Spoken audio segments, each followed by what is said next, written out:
Hey guys! Welcome back to my channel. So for today's video is another layout na naman ang ating gagawin using Microsoft Word. And this time, ang gagawin naman natin ay may theme na botanical para sa wedding invitation. Pero pwede nyo din itong gamitin para sa inyong debut invitation or para sa 18th birthday. So kung naghahanap kayo ng mala botanical na wedding invitation or ng wedding layout, sobrang swak na nito para sa inyo. At sobrang dali lang nitong gawin kung gusto nyo ng ganitong theme and kung gusto nyo ng more on green. Ayan, so kung ang theme ninyo is more on green or pang garden, pwede itong gamitin para sa inyong wedding invitation. So kung gusto nyong gamitin ito, sobrang dali lang itong gawin dahil isang image lang yung kailangan nyong hanapin dyan sa Google at ito ay ang Botanical Background. So yun lang yung image na kailangan nyong isearch dyan sa Google para magawa ang layout na ito. Pero meron akong good news sa inyo. Dahil ang image na ginamit ko sa layout na ito is downloadable at makikita nyo dyan sa may description box. So kailangan nyo na lang na i-download yan at ilagay sa isang folder para easy access na lang tayo kapag gagawin na natin ang layout na ito.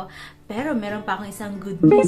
Dahil ang layout na ito is available for purchase sa sobrang murang halaga lang. So kung gusto mo na i-purchase ang layout na ito, pwede mo akong email na nandyan sa description box ng aking email. So i-email mo na lang ako. Dahil maaaring ikaw ay tamad na, or wala kang time, or hindi mo kayang gawin, hindi mo kayang sundan ng layout na ito, pwede mo akong email. Pero kung gusto mo naman na gawin ng layout na ito, sundan mo lang ang video na ito at i-prepare ang image na yan.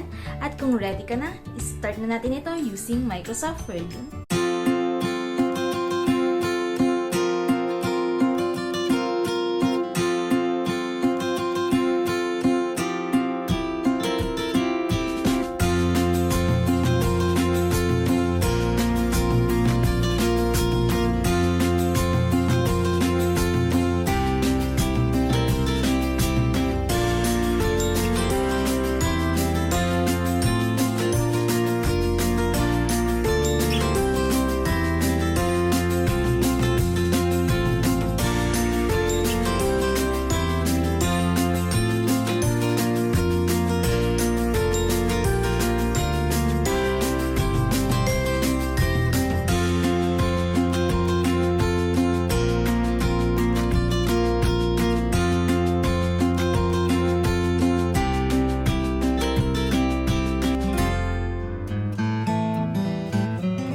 So ayun, meron na tayo nitong botanical na pang wedding invitation. Sana nagustuhan ninyo ito.